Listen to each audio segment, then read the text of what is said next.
Your brain is working against you right now, not against other people, against you, specifically. And in the next 34 minutes, you're going to see exactly how this is happening. And more importantly, what to do about it. These 7 lessons aren't about becoming ruthless or manipulative or some villain in a story. They're about understanding why nice guys with genuinely good intentions get systematically outmaneuvered by people who think differently. Why the person who works harder often loses to the person who works smarter. Why being honest and straightforward is actually a liability in most situations. Why the best intentions often create the worst outcomes. This isn't philosophy or theory or self-help nonsense. This is pattern recognition based on how actual power works in the real world. When you strip away the morality and the niceness and the motivation, speech, language, here's what actually determines who wins and who loses in life. By the end of this video, you'll see why the people you respect most, the ones commanding rooms, making money, building influence, are often playing a completely different game than you think they are. A game with different rules, different strategies, different objectives. You've been taught the rules of the wrong game your entire life, and we're going to fix that today. Here's something nobody talks about openly. The most successful people in your life, your boss, the guy crushing in business, the person commanding respect without trying hard, they all share one thing. They're not smarter than you genetically. They don't have better genes. They don't have higher IQ scores, not naturally. They understand how other people actually work, how your brain actually works, how other people's brains actually work when the cameras turn off and they're not performing. And that understanding, that's the whole game. That's the secret. That's what changes everything. Most of what you've been taught about success is intentionally designed to keep you manageable and predictable, not advanced, not dangerous, manageable. And there's a massive difference between those two things. Your school system taught you this, your parents taught you this, your mentors, your teachers, your society, they all reinforced this. They taught you that honesty is always the best policy. They taught you that hard work and dedication lead to success. They taught you to be yourself and people will naturally love you for it. They taught you that if you're good at what you do, success will follow. All of those things sound noble, and in isolation, they contain truth. But they're also profoundly incomplete. And that incompleteness isn't accidental, it's strategic, because a system that teaches you to be transparent, predictable, hardworking, and authentic is a system that can control you. You become easy to predict. You become easy to manage. You become someone who follows the rules that have been set for you, not someone who breaks those rules to get ahead, not someone willing to see how the game actually works beneath all the nice language and motivational talk, not someone who's dangerous in the way that matters. The people at the top of every industry or every field, every domain understand something fundamental. The system is designed to keep you at the bottom if you're willing to follow it exactly as prescribed. And if you're not willing to break that system, you never make it to the top. You can't. The rules are designed to keep people like you in place. Let's start with something that affects every single area of your life. Confidence. Here's what almost everyone believes about confidence. You accomplish something difficult. You overcome a challenge. You prove to yourself you can do hard things. That proof creates pride in yourself. That pride accumulates into confidence. And once you have confidence, you can tackle bigger challenges. This is the story everyone tells. It's also completely backwards. Real talk, confidence isn't the result of success. Confidence is a neurological state that you can actually engineer on demand before success, instead of waiting for success. And understanding this changes everything because it means you're not waiting anymore.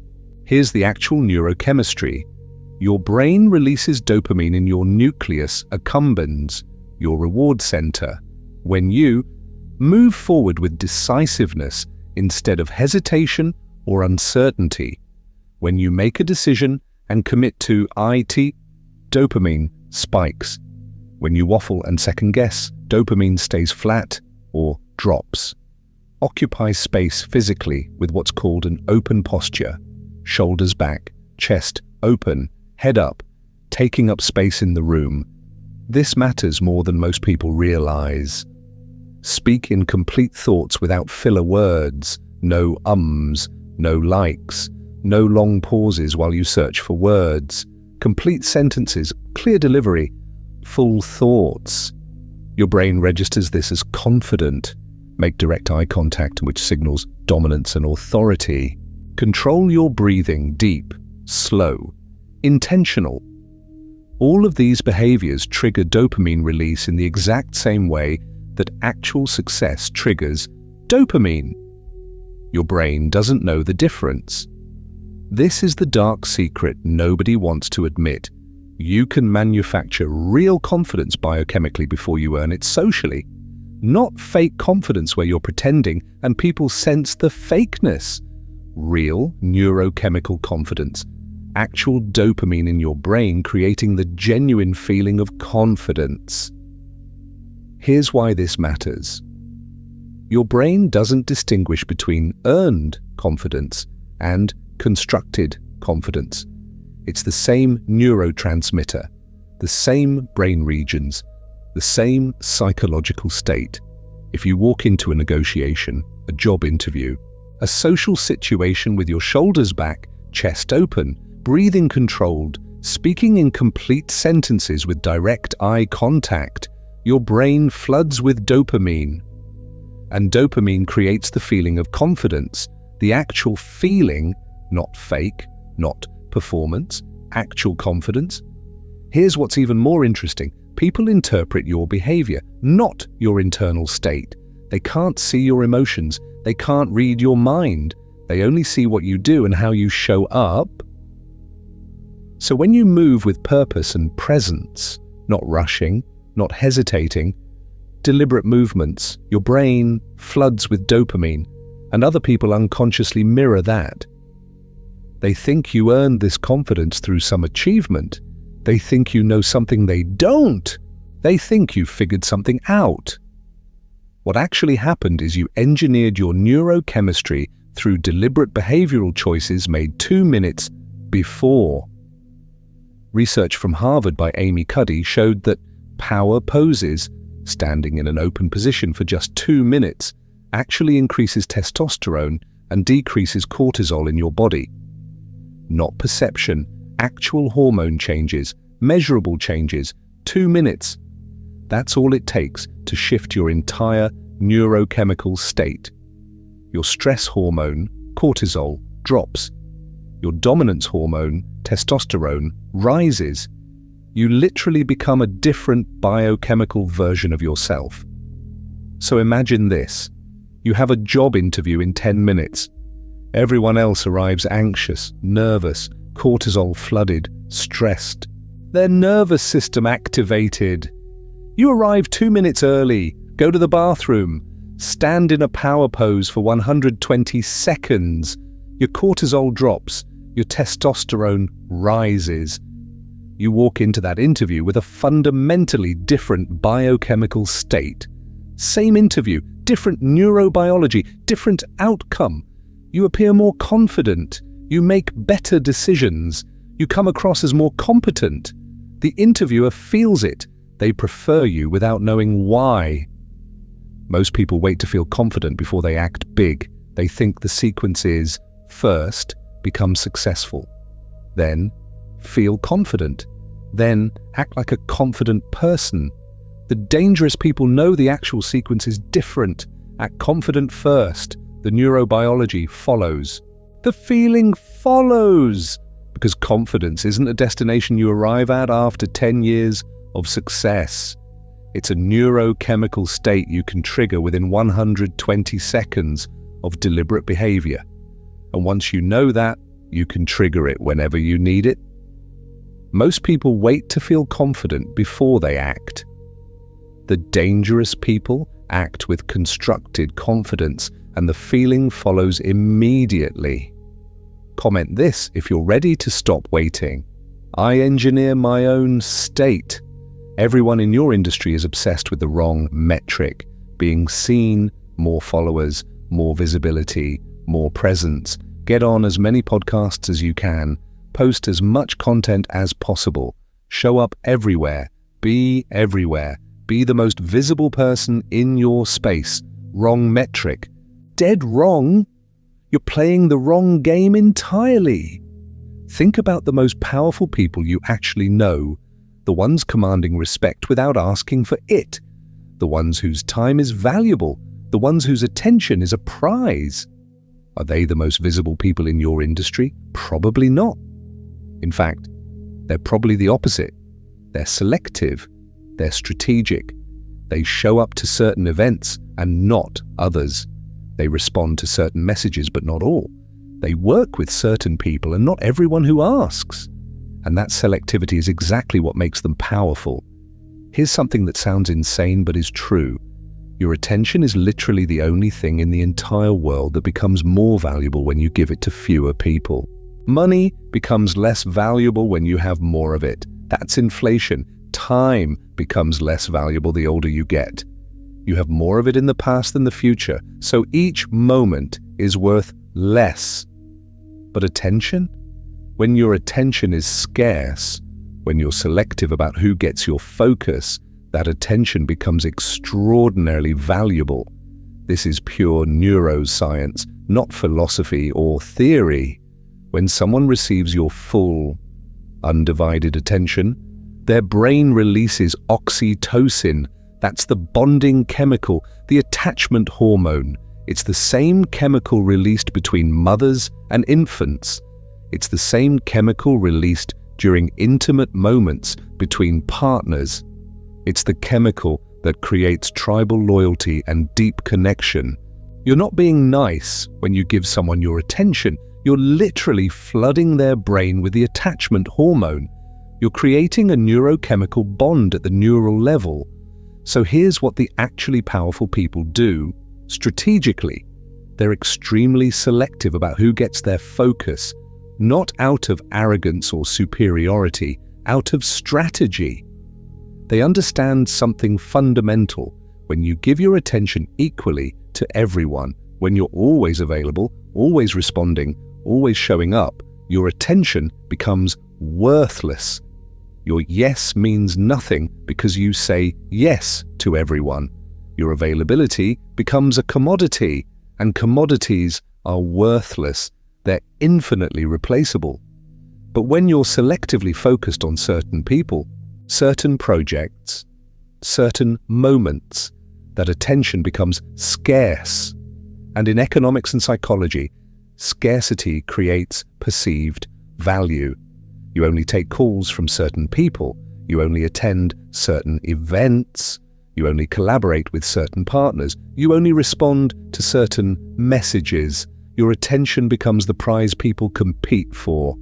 When you respond to someone, it feels like a victory. When you agree to work with someone, they feel chosen. When you show up to something until it matters. Let me give you a concrete example of how this works in real life. Person A posts daily on social media, responds to every message within an hour, shows up to every networking event, takes calls from anyone, available all the time. Person B posts twice a week on social media, responds to messages once a week, shows up to one networking event a month, only takes calls from people in her inner circle, selective about collaborations. Who do people in the industry respect more? Person B. Why? Because her attention is scarce. When person B responds to you, it feels like a win. When person A responds to you, it feels like what you should expect. When person B shows up to an event, people notice. When person A shows up, It's expected. Here's what's really happening beneath the surface. Person A has made their attention abundant. They're everywhere. Everyone gets access, so their attention has zero scarcity value. Person B has made their attention scarce. They're selective. Access is limited, so their attention has high scarcity value. And human brains value scarce things more than abundant things. Always. The person chasing visibility loses. They're trying to be everywhere, trying to be seen, trying to build an audience. The person with 100 followers who gives each one complete, focused attention, that person builds something unstoppable because they've created scarcity in a world of abundance. People don't measure you by how often you show up. They measure you by the quality of attention you direct when you do. Comment this: my attention is my asset. Everyone talks about influence like it's some mysterious thing. Like you need the right look or charisma or personality or social skills. It's not. Influence is simply the byproduct of being so exceptionally good at something that people need your opinion, not want it, need it. There's a fundamental difference. When someone wants your opinion, they'll listen politely and then do what they were already planning to do anyway. When someone needs your opinion, they reorganize their plans around what you say. They change their direction based on your input. That's the difference between someone trying to build influence and someone who has it involuntarily. Here's what most people don't understand. The people who have the most influence rarely feel like they're building influence. They're just getting better and better at something. And as a side effect, people start following them. It's not the goal, it's the byproduct. There's a specific neurological reason this happens. It's called mimetic desire. When you watch someone operate at a level you can't quite reach, yet your mirror neurons activate. Mirror neurons are specialized brain cells that fire both when you perform an action and when you watch someone else perform that action. Your brain literally copies the pattern. You don't consciously decide to follow them. Your brain just automatically replicates what it's seeing. Your nervous system mirrors theirs.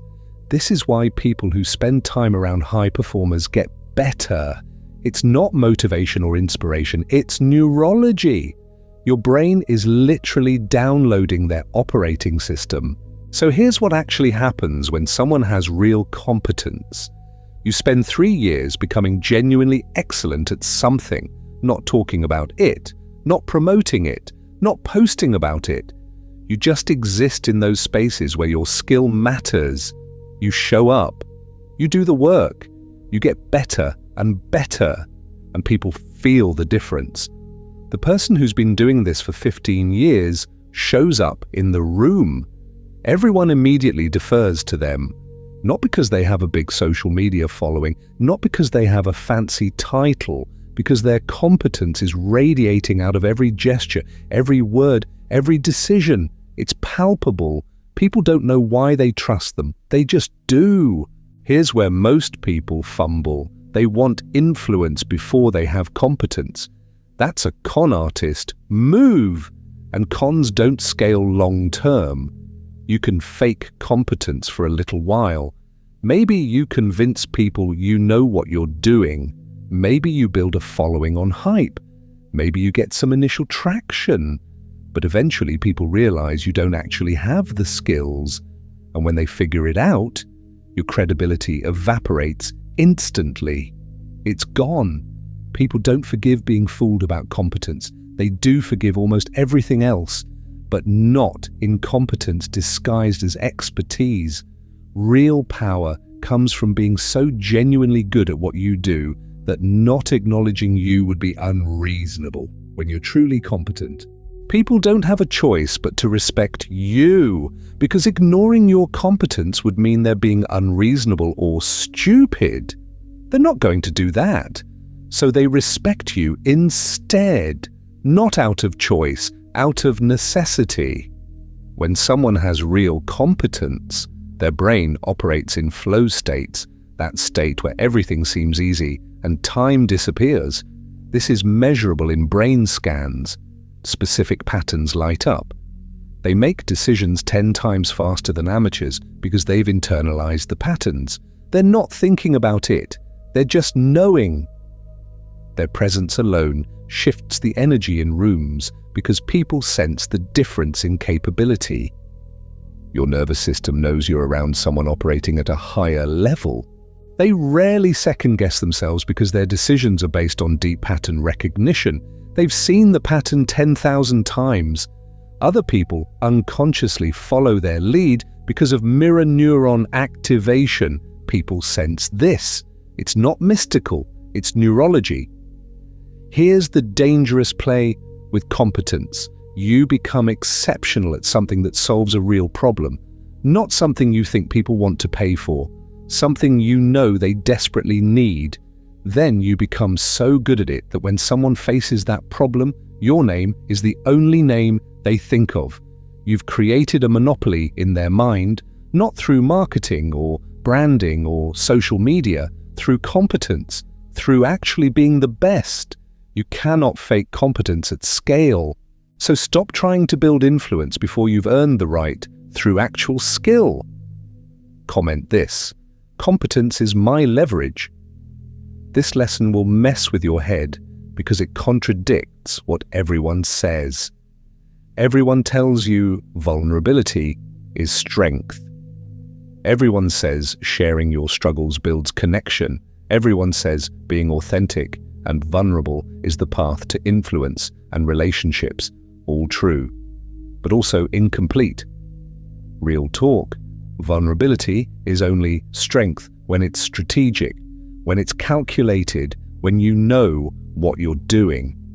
The difference between someone who overshares their feelings and someone who uses vulnerability as a weapon is massive. One destroys their reputation, one builds IT. When you share a specific struggle that's directly relevant to your audience, 3 neurological things happen in their brain. First, their mirror neurons activate. They feel with you. They empathize. Their brain is mimicking what you're describing. Second, their oxytocin spikes, that bonding chemical again, the same one that releases when you give someone attention, the same one that creates attachment. Third, their default mode network activates. They start thinking about themselves in relation to you. They start looking for similarities. They start thinking about their own struggles. But, and this is absolutely critical, this only happens if the vulnerability is relevant to their specific situation. Share a random trauma from your childhood. You're trauma dumping. Your audience feels uncomfortable. They feel like therapist. They don't feel connected. They feel burdened. Share a specific challenge you overcame that directly applies to the problem they're facing right now. Instant neurochemical connection. Their brain released oxytocin. They literally bonded to you chemically. The weaponized version of this is brutal, and it works. You identify the exact struggle your target audience faces. You share that you faced that exact struggle. You share what you actually did to solve it. You make them feel like you understand their internal world. Then you show them the path. That's not sharing for connection. That's using their own neurobiology against them, and it's incredibly effective. The vulnerable person oversharing their feelings loses respect. People feel uncomfortable. They feel like therapist. The person who shares calculated vulnerability to solve problems builds a cult-level following. This works because brains are prediction machines. When you say, "I struggled with X," people's brains scan to see if they have X too. If they do, if they identify with the struggle, suddenly you're not a stranger. You're someone who understands their internal world, someone who's been where they are, someone who escaped it, someone who knows the way out. So the skill here is: know your audience's core struggle better than they do. What keeps them up at night? What do they complain about when they think nobody's listening? What costs them money, time, or opportunity? What makes them feel broken or deficient or behind? When you share vulnerability around that specific thing, you're no longer oversharing. You're prescribing medicine. Here's the dark part that people don't want to admit. You're not being vulnerable because you're kind or authentic. You're being vulnerable because it's the fastest way to bypass someone's rational defenses and activate their emotional brain. Their critical thinking temporarily shuts down. Their emotional brain takes over. And the emotional brain is where all the actual decisions get made. People don't buy with logic. People don't believe with logic. People believe with emotion. Logic is just how they justify the decision their emotion already made. Vulnerability is not the same as oversharing. One creates connection, one creates distance. Comment: I strategically reveal what serves. This is the most dangerous concept in this entire video. Listen carefully. Reality doesn't matter. Perception does. Not because people are dumb, not because people are shallow or superficial. It's because of neurology. Human brains process 11 million bits of information per second. But your conscious mind can only handle about 40 bits. 40 out of 11 million. That's a 0.00036% awareness ratio. You literally cannot experience objective reality.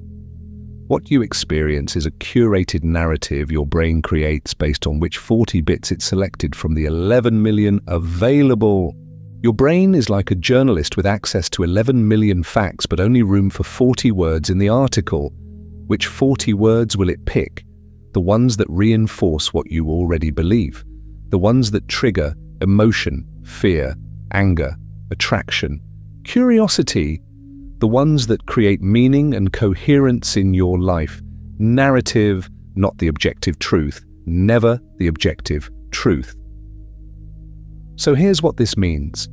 The person controlling the information flow is controlling the perceived reality of everyone who receives that information, not manipulation, curation. You're curating which 40 bits of information people's brains focus on. You're controlling which narrative their brain constructs. The person who waits for others to tell their story loses. They let other people define them. The person who actively shapes how their story is told, that person wins. That person controls the game. When someone hears a story that they came up with in their head, it feels true. It feels real. It feels like their own discovery. But when you control the information flow, you control which story they construct. You provide the pieces. Their brain assembles them into a narrative. They think it's their conclusion. You designed the result. This is why successful people in business are often not the most talented. They're just better at narrative. They've shaped how people perceive them before people ever meet them. The story gets told first. Then the person shows up and confirms the story. By the time someone has a conversation with them, their brain has already decided to like them, already decided to trust them, already decided to say yes to them. The actual meeting is just confirmation of the narrative they already believe. The story did the work. The person just shows up and confirms it. If I tell you, I'm a guy who studied this stuff, that's just words, forgettable, unimpressive. But if people say about me, this guy actually understands how human brains work at a deep level, suddenly I'm credible without having to prove it. The narrative did the work. So the narrative I control is more important than any credential I could claim. Here's how you weaponize this. First, understand what narrative people in your space desperately want to believe. What's the story they crave? What outcome do they desperately want to achieve? What identity do they want to have? Then position yourself as the character in that story who already achieved it. Not as someone trying to achieve it, as someone who already won, as someone who knows the way. Second, tell that story consistently, not once, over and over. Every interview, every conversation, every piece of content, same story, same framing, same ARC. Your brain will start to believe it's true, even if you're still building toward IT. Other people's brains will construct the narrative as established fact. Your biography is irrelevant. Your story, the narrative you control, is what actually determines how people perceive you. Comment: I author my own narrative. Everyone chases freedom, unlimited options, unlimited flexibility, unlimited potential. That's a trap. There's a psychological principle called decision paralysis. The more options you have, the slower you move. The more constraints you accept, the faster you execute. This sounds backwards, but it's true. This is measurable in neuroscience. When your brain has infinite options, it activates your prefrontal cortex, your thinking brain. The thinking brain is slow. It deliberates. It second guesses. It compares options. It weighs pros and cons. This takes time. When your brain has clear constraints, it activates your basal ganglia, your action brain. The action brain is fast. It executes. It doesn't question. It just does. Different parts of your brain, different speeds, different outputs. The most productive people you know don't have flexible schedules. They have non-negotiable constraints, same hours, same environment, same rituals, same process. This isn't discipline. This is neurology. When your brain doesn't have to decide, it just executes. Your brain stops spending energy on decision-making and starts spending that energy on execution. Constraints force specialization. Specialization creates expertise. Expertise creates power. Why are world-class athletes world-class? Not because they have more freedom, because they accept more constraints. They train the same way, at the same time, same place. They eat the same foods. They sleep on the same schedule. They don't have flexibility. They have ruthless constraints. And within those constraints, they become unstoppable. But here's what most people miss. The constraints you choose compound. The constraints forced on you don't. So the dangerous people? They voluntarily accept intense constraints in areas that matter. Full focus, complete clarity, zero distractions. While everyone else is trying to stay flexible and keep options open, these people are optimizing for velocity. And velocity compounds faster than optionality ever could. Move 10% faster every single day for a year, and you're now 3.8 times faster. But you only get that speed from constraints, from removing options, from saying no to everything that doesn't serve the mission. Here's the hidden benefit of constraints that nobody talks about. When you accept constraints, you signal commitment to yourself, to others. You just told your brain, I'm serious about this. Your brain responds by releasing neurotransmitters that enhance focus and reduce distractions. You signal to other people, I'm committed to this. They respond by taking you more seriously. The person with unlimited options moves slow and gets distracted constantly. The person with chosen constraints moves fast and becomes exceptional. Speed compounds exponentially. Options don't. Freedom isn't unlimited options. Freedom is choosing the right constraints and moving with complete focus inside them. Comment: my constraints are my leverage. This is the lesson that actually changes behaviour. Most people wait for external disruption to force change on them. They stay in the same job until they get fired, the same relationship until it implodes, the same thought patterns until a crisis forces a reckoning. That's reactive, that's weak. But here's the thing about waiting for disruption. By the time disruption forces change on you, you're already behind, you're already scrambling, you're already playing defense. Your brain is wired to maintain patterns, not break them. It's called homeostasis. Your nervous system actively fights change even when you consciously want it. This isn't laziness or lack of motivation, it's neurology. Your brain uses 20% of your body's energy. Existing patterns use less energy than new patterns. Your brain is optimizing for energy efficiency. So your brain literally opposes change at a chemical level. Your body fights you. Your nervous system fights you. Your neurotransmitters fight you. Change requires you to overcome your own biology. The people who disrupt industries aren't smarter. They're not more talented. They're just willing to voluntarily break their own winning patterns before they're forced to, before the market demands it, before the competition sees it coming, before survival requires IT. When you keep doing what works, you get really good at IT. You optimize that path.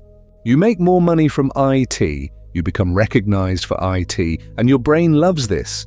Your brain gets dopamine hits from doing the thing it's already good at, but the world keeps changing. The optimal path for 2024 isn't optimal for 2025. Most people don't see this shift until they're already behind. By then, someone else has already claimed the new space. The dangerous approach.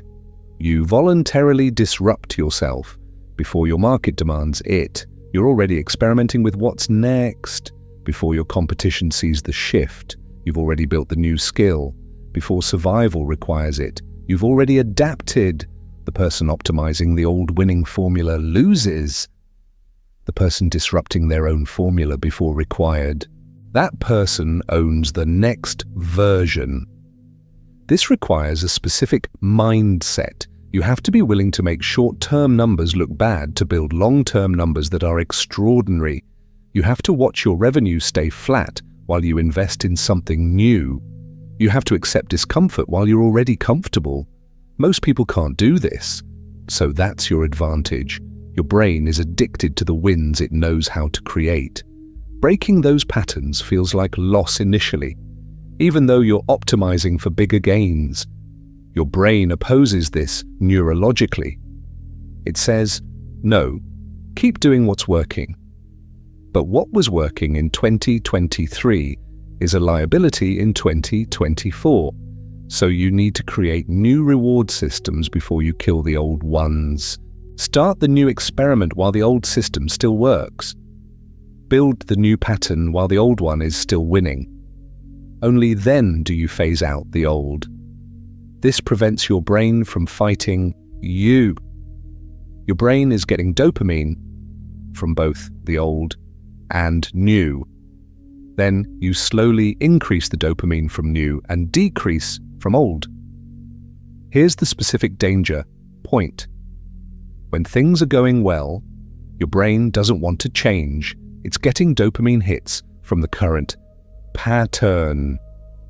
So you have to override your brain's reward system and force yourself to build something new. While the old thing is still working, while it still feels stupid to change, that's when you change. That's the window. That's when nobody else is doing it yet. The most valuable thing you can do is break your own patterns before you're forced to. This is how empires stay on top. This is how individuals stay relevant. Comment this: I disrupt myself before the market does. So here's what happens when you actually integrate all 7 of these. You're not trying to become a different person. You're not trying to fake something. You're learning how your own neurobiology works and using that information intentionally. Lesson 1 teaches you to engineer your own neurochemistry through deliberate behaviour. You're no longer waiting to feel confident. You're producing dopamine on demand. Lesson 2 teaches you to make your attention scarce. You're no longer chasing visibility. You're making your presence valuable through selectivity. Lesson 3 teaches you that competence creates involuntary influence. You're no longer trying to build influence. You're building skill, and influence follows as a side effect. Lesson 4 teaches you to use vulnerability strategically. You're no longer oversharing. You're using people's own neurobiology to create connection. Lesson 5 teaches you that narrative beats reality. You're no longer waiting for success to speak for itself. You're controlling how people perceive you before they meet you. Lesson 6 teaches you that constraints create velocity. You're no longer chasing flexibility. You're choosing constraints that force speed. Lesson 7 teaches you that disruption starts internally. You're no longer waiting for the market to force change. You're disrupting yourself before required. When you layer these together, something extraordinary happens. You stop competing in the same game as everyone else. You're operating on a completely different frequency. The world sees effort. You see systems. The world sees luck. You see patterns. The world sees talent. You see neurological optimization. Everyone else is playing checkers. You just learned the rules of the game. They don't even know they're playing. And here's what's wild. You don't have to hide this. You don't have to pretend to be something you're not. The more you understand how humans actually work, the more you can operate authentically and strategically. Because authenticity is strategy when you're self-aware about it. When you understand your own neurobiology, you can be genuinely yourself and strategically powerful. These aren't opposite things. They're the same thing. Everything I just showed you is based on neuroscience and behavioral psychology, not manipulation, understanding. The difference is critical. Manipulation breaks down over time. People figure it out. They resent you. They avoid you. Understanding compounds forever. When you understand how someone's brain actually works, you can serve them better. You can communicate more clearly. You can solve problems they didn't even know they had.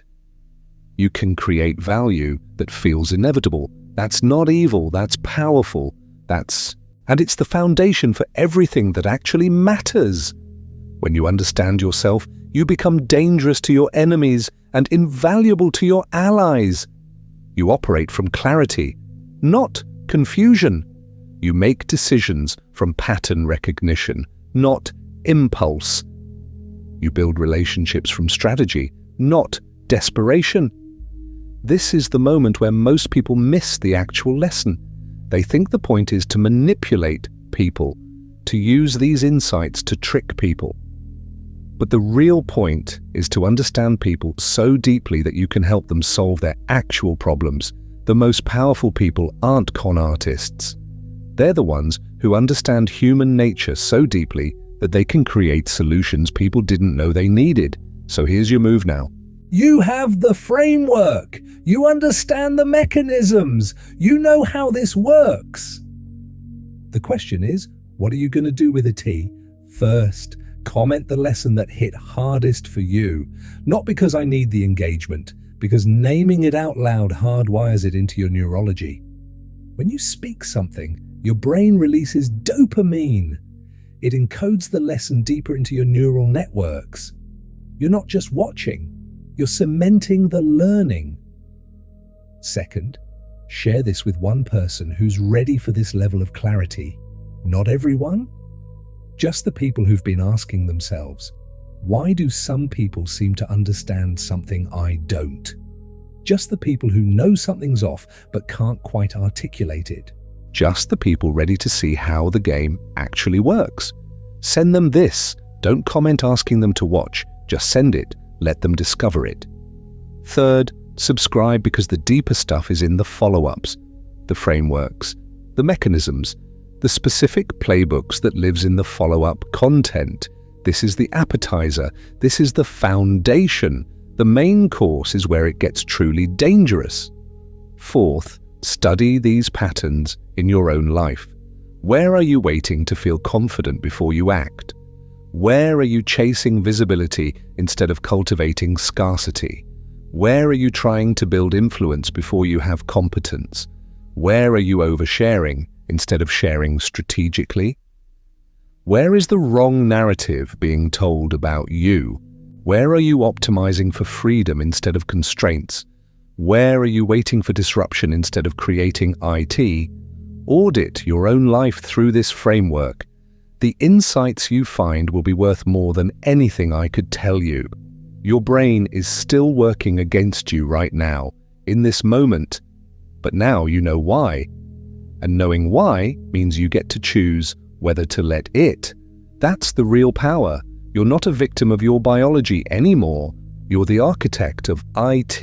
You engineer your neurochemistry, you engineer your narrative, you engineer your life. Welcome to the game. This is where it starts.